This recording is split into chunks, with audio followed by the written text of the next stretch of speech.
आइए, इस आंदोलन में हमारे साथ है आरजेडी के प्रवक्ता एजाज अहमद, उनसे बात करके जानेंगे।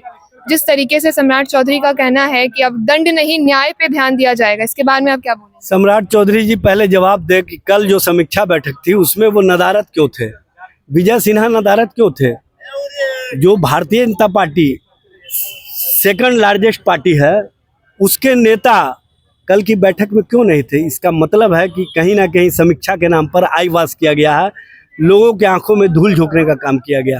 धूल झोंकने का काम सरकार नहीं करे, स्पष्ट रूप से बताया कि नेता प्रतिपक्ष ने जो आईना दिखाया है वो आप अपने चेहरे को कब साफ करेंगे?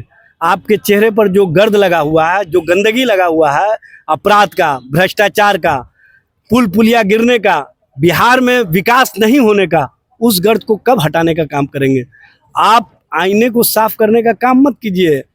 आईना दिखा रहे हैं तेजस्वी जी, तो उस आईने पर काम कीजिए।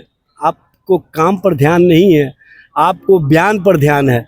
अब बयानवीर बनने से काम नहीं चलेगा। आप जो पुराने बातों का कैसेट बजाते हैं वो कैसेट अब चलने वाला नहीं है। अब बिहार की जनता पूछती है कि सुशासन के नाम पर कब तक अपराधियों का शासन चलेगा? कब तक अपराधियों के बल पर आप आम जन को डराने का काम कीजिएगा? आप कब होश में आइएगा? कब सरकार के स्तर से काम कीजिएगा? ये बताने का काम कीजिए। कल ही बैठक में हुआ कि अब से बिहार में जो है आगे कार्रवाई करी जाएगी, खासकर जीतन साहनी की जो मौत हत्याकांड में 48 घंटे में गिरफ्तारी हुई है, तो इसके बारे में क्या लगता है? सरकार काम नहीं कर रही है? जीतन साहनी जी के मामले पर उनके परिवार अब तक जांच की जो प्रक्रिया चल रही है उससे संतुष्ट नहीं है।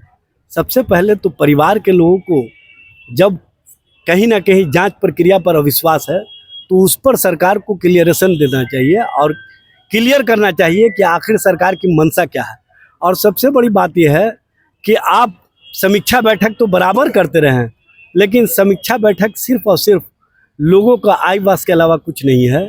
आपने पहले भी विधि व्यवस्था के नाम पर बैठक की थी, आपने पहले भी शराबबंदी के नाम पर बैठक की थी, लेकिन उस बैठक का फलाफल क्या निकला?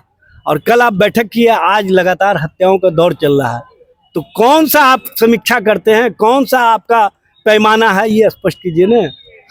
हत्या के दौर की बात करें तो 2005 में 3000 से ज्यादा केसेस दर्ज हुए थे, जिसमें से 250 से ज्यादा किडनैपिंग और 1000 से ज्यादा रेप केस हुआ था। तो क्या लग रहा है कि बिहार में जो क्राइम रेट है वो कभी खत्म हुआ ही नहीं है, शुरू से चलता आ रहा है, लालू यादव के राज से चलता आ रहा है। ये तो आप पूछिए ना नीतीश जी से, जो रट लगाते हैं जंगल राज का, ये कौन सा राज चल रहा है?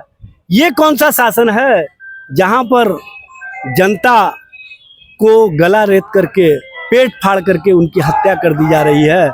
और जिस दिन जीतन मांझी जी की हत्या हुई उसके दूसरे दिन छपरा में जिस तरह से पिता और 2 पुत्री की हत्या हुई, इसको क्या कहेंगे? ये बताने का काम कीजिए ना। इस तरह से राजनीति मत कीजिए। आप अपराधियों के बल पर जो राज चलाने का नीति अपनाए हुए हैं उस नीति को समाप्त कीजिए और जनता के हितों के लिए काम कीजिए। नीतीश जी, आप डबल इंजन के नाम पर जिस तरह से लूट छूट और अपराधियों के बल पर कार्य कर रहे हैं वो कार्य करना बंद कीजिए।